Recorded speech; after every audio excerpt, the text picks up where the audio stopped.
Olá! Estamos com mais um PlanejaCast para a gente falar dessa vez sobre a medida provisória que balançou aí o Brasil, que pegou todo mundo de surpresa, a medida provisória 1.171. E eu trouxe o Wagner Quito, aqui, CEO da Shield International Tax, para falar com a gente.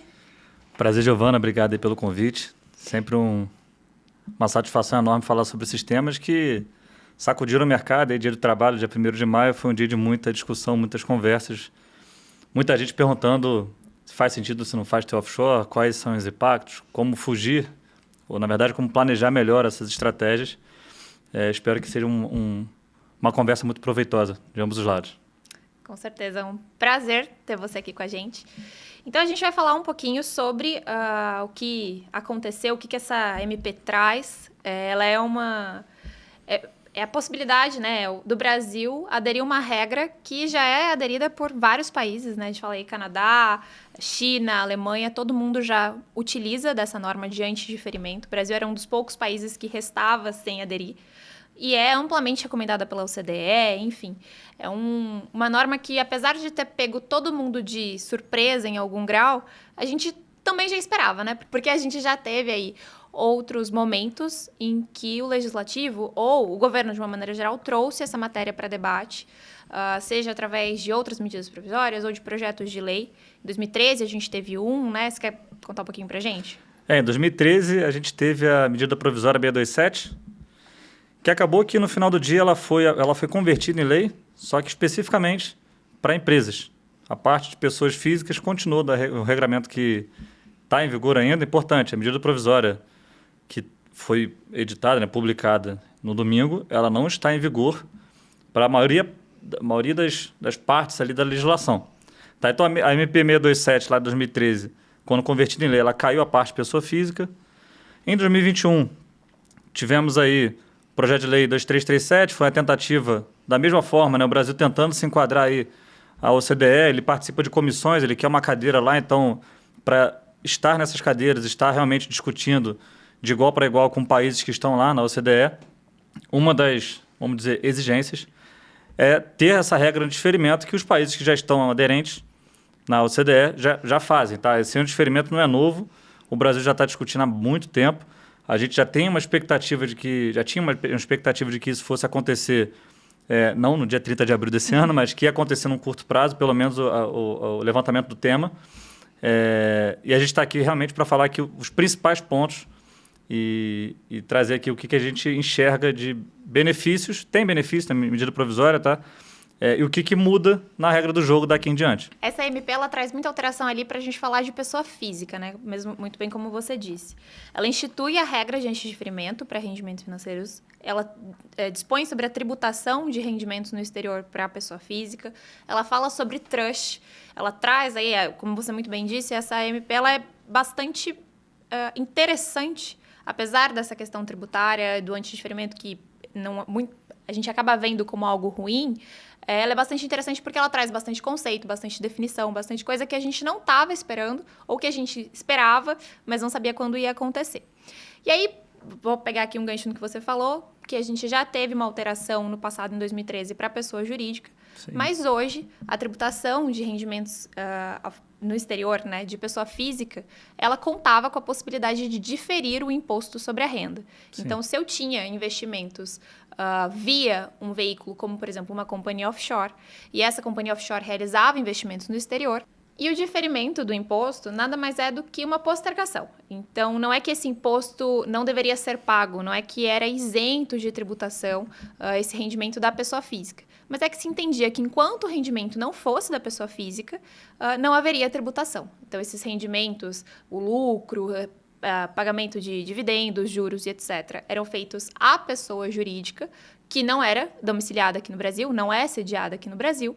Então, eu não tenho que pagar imposto até que esse dinheiro fosse distribuído para a pessoa física. Mas acho que uma coisa bacana da gente falar é que muita gente confunde, né? Eles acham que só haveria pagamento de imposto sobre a renda na repatriação desse dinheiro. Então, só se esse dinheiro viesse para uma conta bancária da pessoa física aqui no Brasil, por exemplo. O que não é uma verdade, né? Mesmo que eu fosse pago, por exemplo, uma distribuição de lucros da companhia offshore para conta da pessoa física no exterior, por exemplo, isso seria tributado, isso mesmo? Você pode contar um pouquinho para a gente sobre como era? Qual que era o grande benefício da companhia offshore? Porque que todo mundo utilizava, ou se não utilizava, deveria utilizar para investimentos no exterior? E um pouquinho sobre essa questão da repatriação, por favor. É uma falsa crença que as pessoas, muita gente, tá? Quando a gente conversa, tem, é exatamente essa. Só pago imposto quando trago dinheiro para o Brasil. Esse é um ponto que a gente já traz como uma desmistificação logo no início da conversa, porque o regime de tributação no Brasil, caso essa medida provisória não passe, é pelo regime de caixa. Todo o seu rendimento ele só é tributado quando você toca no dinheiro. Além disso, você também pode ser tributado caso gaste. Vamos supor que você tem uma estrutura internacional, investe, bote lá um exemplo, tá? $1 milhão, colocou $1 milhão, rendeu, tem lá 1.300.000 hoje. Então, você tem 300 mil de lucro, 1 milhão de investimento. Caso você pegue esse dinheiro e transfira para sua conta os 300 mil, pela regra atual, tá? Antes dessa medida provisória, carnê-leão de 27,5%. Então, carnê-leão ele começa em 7,5% e progressivo até 27,5%. As pessoas geralmente falam 27,5% porque é R$4.600 mais ou menos. Acima desse valor, você já está em 27,5%, então a maior fatia já vai estar em 27,5%. Perfeito. Só que uma outra questão que as pessoas, que inclusive é uma falsa crença, é uma crença que a gente tem que eliminar e até recomendar as pessoas a agir com mais cautela, é que essa estrutura vai ter uma conta bancária, ela vai ter um cartão de débito eventualmente, e você vai ser o possuidor, o detentor, o que vai estar com a posse do cartão. Você pode vir aqui no Brasil e gastar no mercado, comprar bala, comprar ingresso da Disney lá nos Estados Unidos, fazer o que você quiser. O governo brasileiro não tem acesso a essa informação de pronto. Só que aqui no Brasil a gente declara, é autodeclaratório, toda a sua ficha de bens e direitos, né, toda a sua ficha de rendas.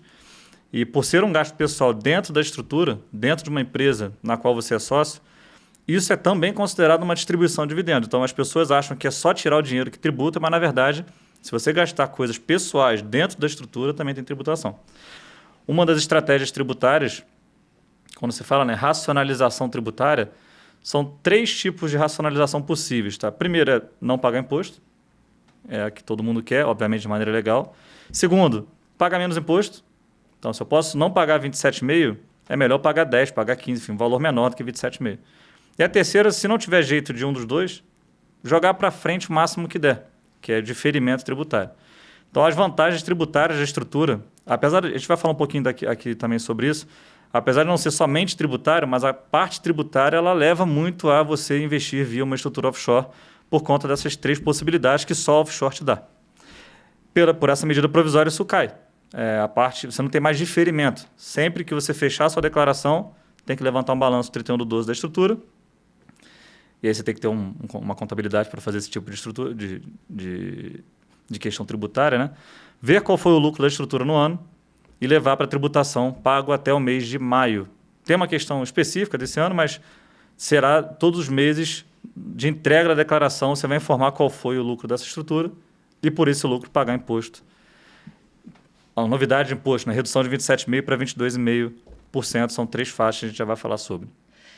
E é por isso que é tão interessante, né, para o governo a gente ter ali essa MP transformada em lei e que não se tenha mais esse diferimento de imposto sobre a renda, não se tenha, que dificulte, né, esse tipo de elisão fiscal. Sim. Lembrando que a elisão fiscal ela é permitida, né, ela é uma estrutura lícita, isso é muito importante. Às vezes a gente escuta de cliente, não, eu não quero paraíso fiscal. Paraíso fiscal nada mais é do que um país, como o Wagner muito bem falou, que tribute abaixo de 20% ou que não te tribute a renda.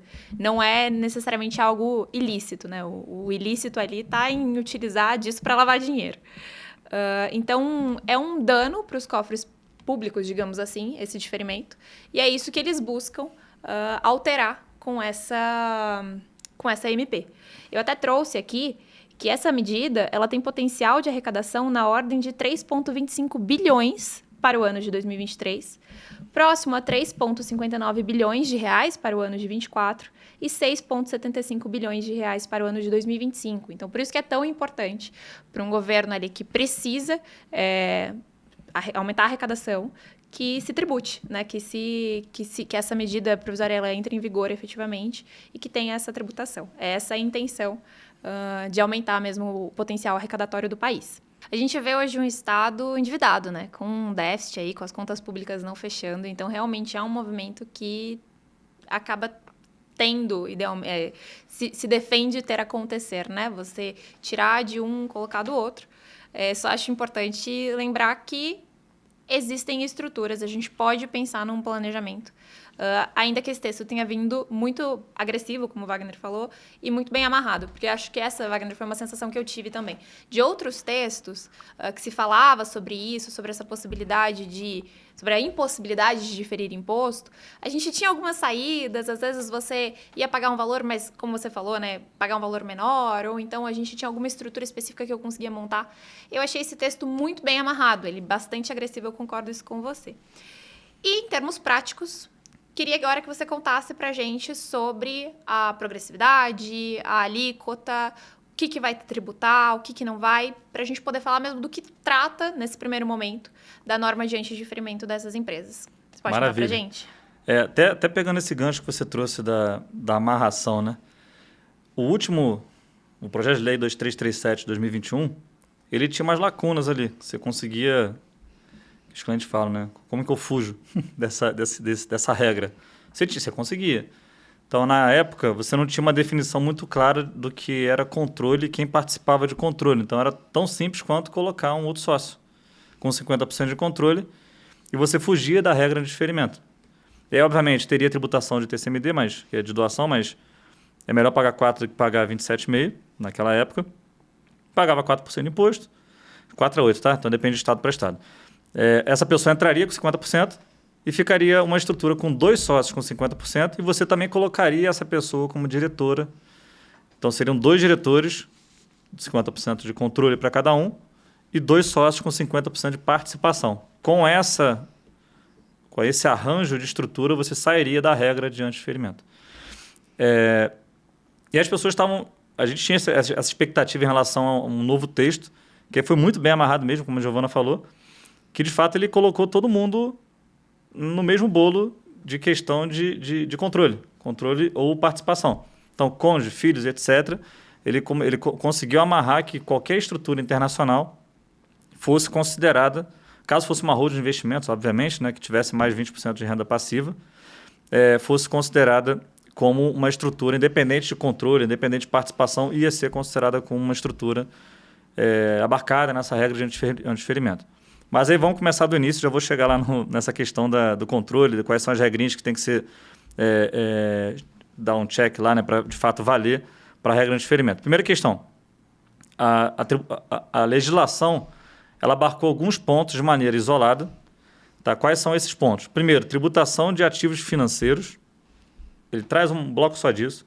Um bloco só de empresas, entidades que ele chama, né? Empresas internacionais na prática.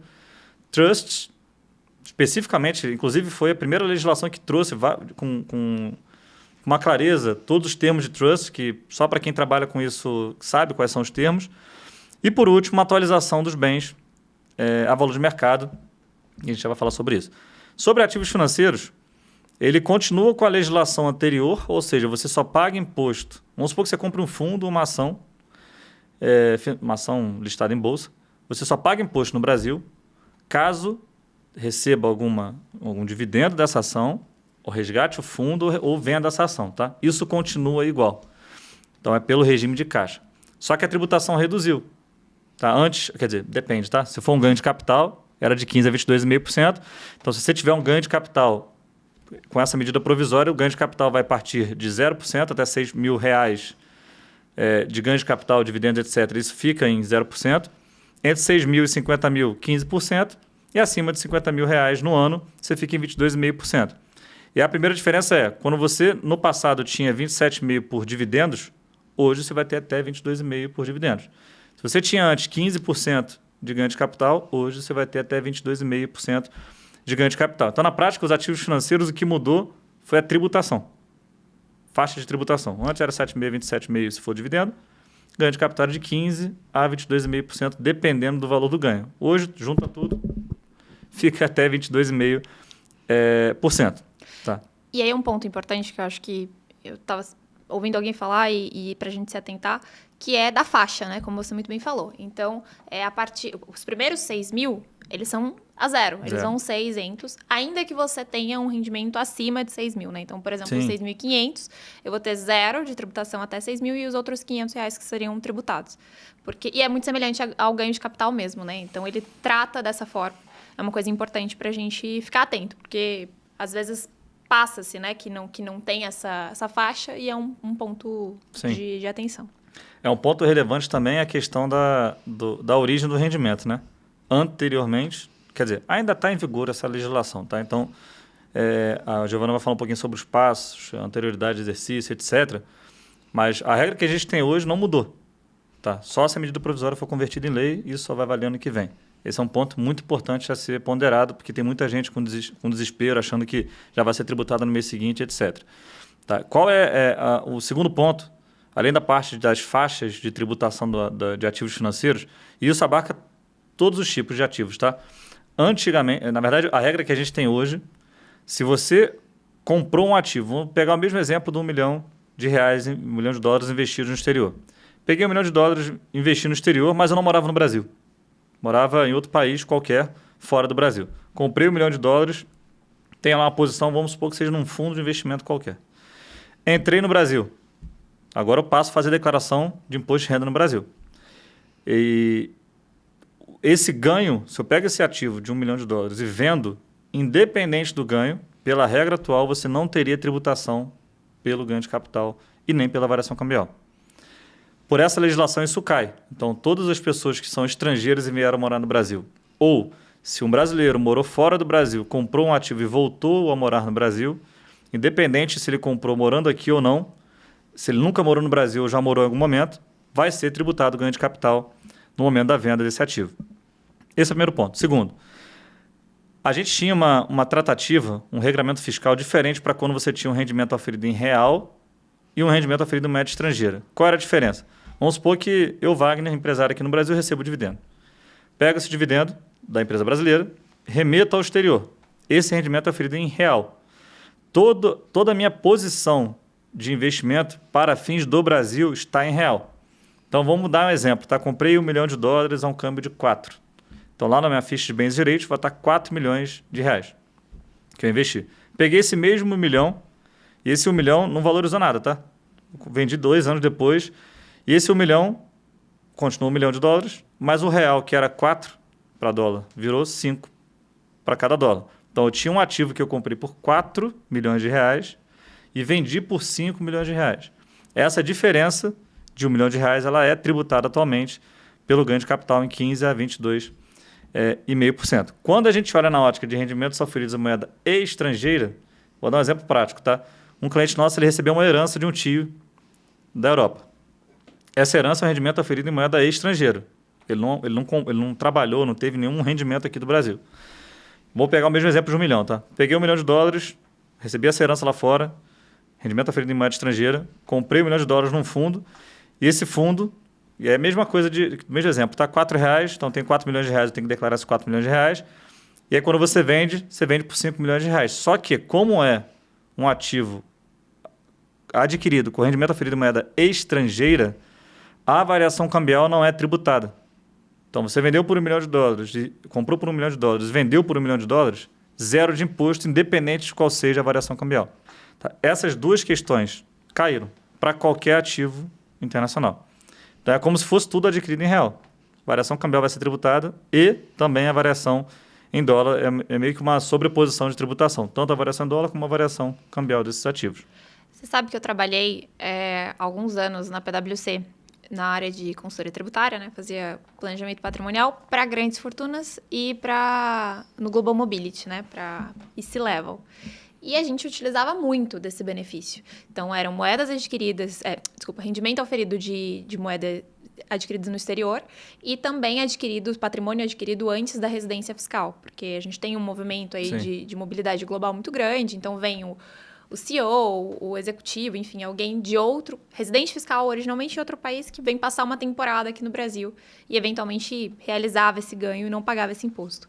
Então, é inclusive algo que vai doer não só no bolso do brasileiro, né? Sim. É algo que também vai impactar nesse sentido, o planejamento para para, enfim, originalmente não residentes, né? Sim. Aqui não estrangeiros, de uma maneira geral. E por isso que é tão importante, né? A gente ter uma assessoria aí Sim. especializada, né? Com Porque certeza. eu cansei de ver... Aí, gente, só para uma explicação, né? O Wagner, ele é contador por formação, sou advogado por formação. E eu cansei de ver balanço de companhia offshore ou até mesmo imposto de renda de pessoa física que não fazia essa distinção. E acaba, assim, na legislação atual, né, ele acaba sendo muito... Não é benéfico para o contribuinte, né? Você acaba Sim. tributando coisa que não deveria tributar. Sim. Porque às vezes a gente tem a mania ali de economizar um valor de profissional. Ah, não, o meu contador faz, tá tudo certo, mas você acaba pesando isso do outro lado, eventualmente pagando um imposto sem necessidade, né? Então, eu já vi isso acontecer. É importante, gente, tomar cuidado com isso. Ou não é exigido. Não, o país não exige, eu não faço. E é porque o país não exige, eu não faço, tá tudo bem. Na realidade, tá tudo bem mesmo. Só que é muito importante você ter um balanço para ter o registro das operações patrimoniais. O registro agora vai ser um pouco que impositivo se passar essa medida provisória, porque você vai precisar apurar o lucro. Para apurar o lucro, você tem que seguir algum regramento contábil. Em teoria, os contadores sabem esse regramento contábil, Regra Geral de Contabilidade, FRS, ou isso, inclusive, é um ponto da medida provisória que ele não traz com tanta clareza. Qual é o que é chamado na contabilidade o GAP? Se é IFRS, se é BR GAP, que é do Brasil, se é US GAP, que é Estados Unidos, acho pouco provável. Mas qual é o padrão contábil, que, a depender do padrão contábil, tem distorções relevantes entre os padrões que os Estados Unidos contabilizam de uma forma, o Brasil de outra. O FRS tem uma regra geral, que geralmente as pessoas, quando tratam de patrimônio internacional, usam essa regra internacional de contabilidade. Tá, então, a primeira parte de ativos financeiros, então mudou o seguinte: a alíquota e foram revogadas as duas isenções, uma de rendimentos auferidos em moeda estrangeira e outra de ativos adquiridos na condição de não residente fiscal no Brasil. Tinha algum benefício aqui de não pagar imposto. Tá? No bloco de empresas, a gente tem ali uma mudança que a gente já falou um pouquinho no início, mas relembrando, a gente não tem tributação atualmente por lucros não distribuídos de estruturas no exterior, seja ele qual for, seja essa estrutura sediada em qualquer país, tá? Independente se for país com tributação favorecida ou não. Não tirou dinheiro ou não gastou dentro da estrutura, uma questão que é pessoal, zero de imposto no Brasil, só paga quando retirar, e aí pode ser o carnê-leão, até 27,5%, ou alguma transação que seja tributada pelo ganho de capital. Pela medida provisória, isso muda. Todos os anos você vai precisar mostrar para o fisco brasileiro qual foi o lucro dessa estrutura, converter em real e pagar o imposto no Brasil, acoplando esse lucro como se fosse um custo da estrutura. Uma dúvida que surge. Muita gente já me mandou isso entre ontem e hoje. Wagner, eu vou pagar todos os anos e quando eu tirar eu pago de novo? Você não paga de novo. Paga uma vez só, todos os anos. Você vai pagar imposto sobre lucro da estrutura, não sobre dividendo distribuído, lucro distribuído. Sempre pelo lucro da estrutura e não pela distribuição. Isso é um ponto importante, né? Porque antes a gente tinha o diferimento. Então, hoje em dia, eu vou perder exatamente isso. Não é uma dupla tributação. Sim. É a perda do benefício do diferimento. Então, antes, como a gente falou no começo, né? Eu demorava para pagar. Eu escolhia quando pagar. Exato. E eu tinha um benefício ali dos juros sobre o imposto, né? Tem os juros sobre juros, os juros compostos, eu tinha juros sobre imposto ali. O que seria pago de imposto estava sendo investido para render mais dinheiro. Então, eu não tenho uma dupla tributação nesse lugar. A gente, pela regra atual, e caso a SMP vire lei e passe a ter o regulamento que está nela, ela não citou a questão de que a gente tem tributação exclusiva de lucros. O que é isso? Tributação exclusiva é o seguinte: tive lucro, pago imposto. Eu brinco que o governo é teu sócio, né? Ele está junto contigo no namoro ali, você paga imposto por esse lucro. Perdeu dinheiro na transação, você não consegue compensar com lucro. Exclusivo. Ganhei, pagou, perdi, o prejuízo é seu. Quando você está em um investimento no nível pessoal, isso acontece e vai continuar acontecendo por esse texto. O que muda para offshore? Ou para uma estrutura internacional, melhor dizendo. A estrutura internacional você compensa. O teu lucro é o resultado de todos os ganhos, menos todas as perdas. O teu resultado ali ele sim vai ser tributado no Brasil de zero, com isenção de R$6.000. Caso passe de R$50.000, chega na faixa de 22,5%. Então, esse é um ponto das empresas, eu diria que até relativamente simples. A medida provisória em si, ela é simples para quem é do mercado. Para quem não é do mercado, ela causa uma certa confusão, porque ela trata de estruturas, entidades diferentes, formas de investir diferentes, sobre possibilidade de atualização do valor de mercado, sobre tabela do imposto de renda no final, que não tem nada a ver com a tabela do início. Então, ela dá uma certa confusão, mas, em termos gerais, ela é uma medida provisória simples e que traz ali algumas vantagens e desvantagens. Tá? Bom, e aí o capítulo 3, ele trata sobre o que é, né, essa entidade controlada no exterior. Uma coisa que foi uma amarração muito bem feita que a SMP trouxe, que não existia, por exemplo, na reforma tributária, porque na reforma tributária a gente tinha algumas saídas, né? E uma delas era, tiro a minha empresa de um paraíso fiscal. A gente tem ali o rol de quais são os paraísos fiscais, e aí eu poderia considerar Canadá, Luxemburgo, Uruguai, para colocar como sede da minha companhia offshore, e eu fujo ali dessa regra de antidiferimento.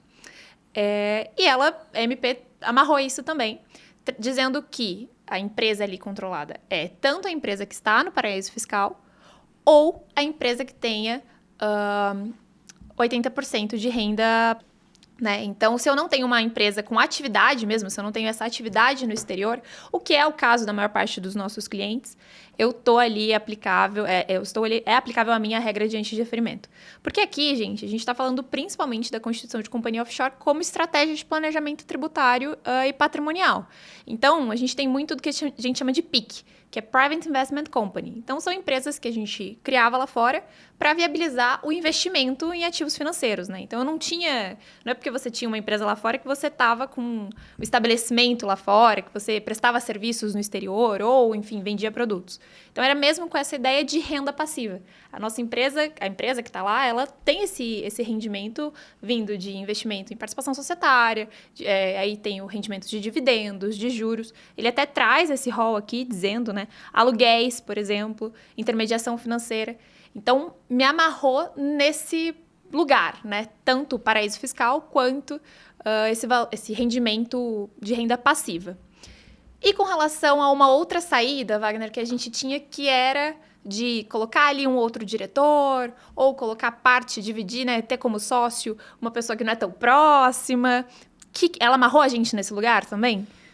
Vamos lá. A gente tem 3 questões que são bem relevantes para ter essa regra de antidiferimento. A primeira ela definiu muito bem o conceito de controle e pessoas que eles consideram, o termo é ligadas, como que eles colocaram aqui especificamente? Vinculada. Pessoas vinculadas, exatamente. Pessoas vinculadas. Hoje, por essa medida provisória, a pessoa vinculada são cônjuge, parente de até 3º grau, sócios de empresas no Brasil são pessoas vinculadas. Então, para fins de controle, eles consideram que todas as pessoas são uma pessoa só. Para controle, tá?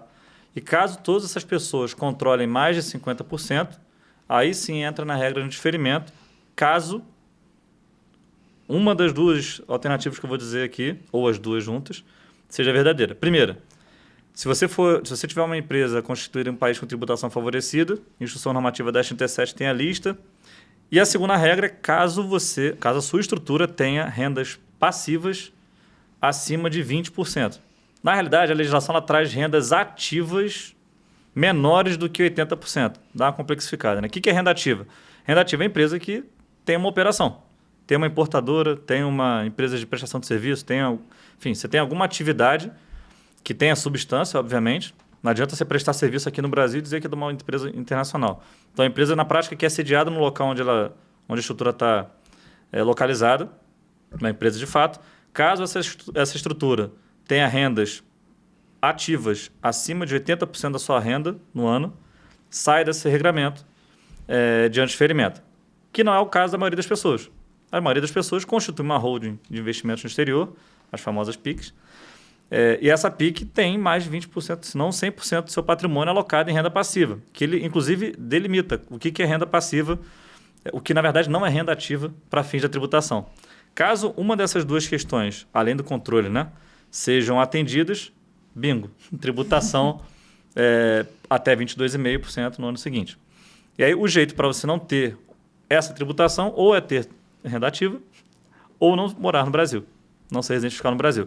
Então, o que a gente tinha no projeto de lei 2337, que eram alternativas para sair dessa forma de tributação, a gente, por esse texto, inclusive muito bem escrito, não consegue sair por conta do controle, da renda ativa e da questão do país com tributação favorecida. Mas, levando para o lado positivo, a gente consegue, com uma estrutura, facilitar a sucessão, proteger o patrimônio contra litígios, né? Tanto da ponta da pessoa física como da ponta do ativo.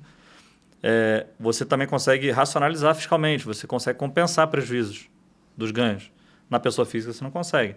Então tem lá as suas vantagens ainda, tem uma redução de alíquota, né? Hoje 27,5%, caso passe 22,5%. Então a gente consegue extrair daí algumas vantagens, apesar de perder uma das grandes vantagens, que é o diferimento de tributação mesmo aqui no Brasil.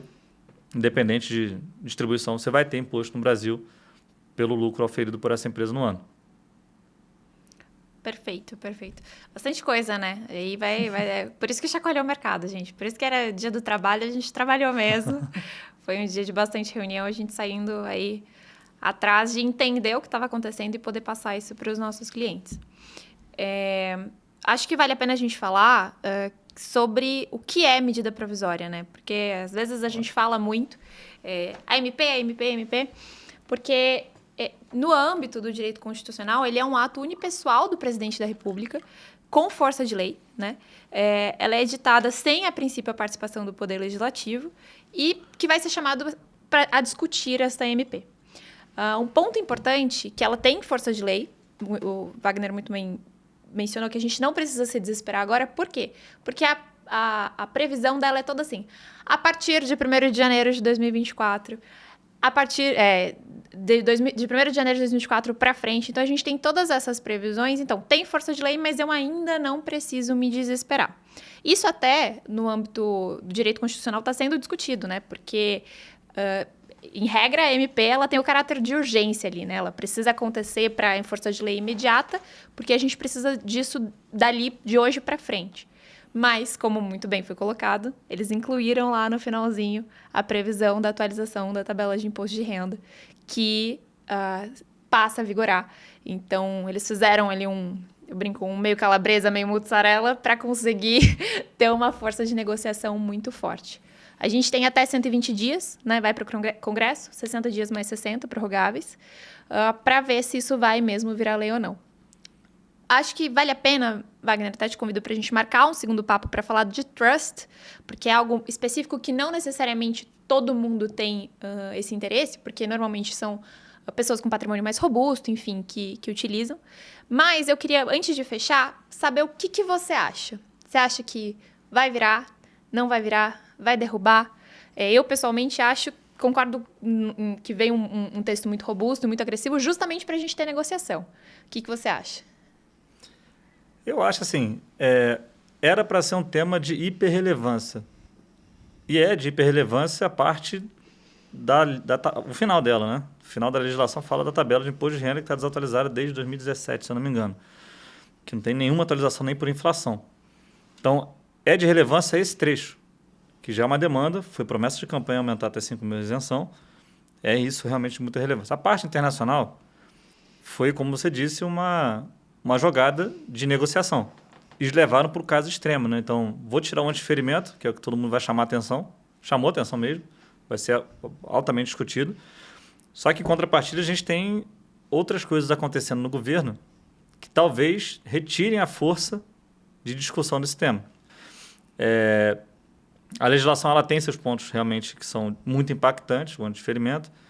Traz ali uma mudança de alíquota da parte de investimentos internacionais na pessoa física ou na jurídica, só que tem as suas vantagens aí. Enfim, a offshore ainda continua fazendo sentido, a gente ainda enxerga ali uma possibilidade, na verdade, não é uma exigência, mas você consegue, por meio de uma estrutura, somente por meio dela, facilitar a sucessão, colocar uma governança na sua estrutura, proteger contra litígios, várias questões que somente mesmo via uma offshore a gente consegue, ou uma estrutura internacional, melhor dizendo, a gente consegue. Mas a minha opinião pessoal é que isso talvez seja mais um artifício do governo para negociar do que, de fato, o desejo dele de colocar todo o texto para frente.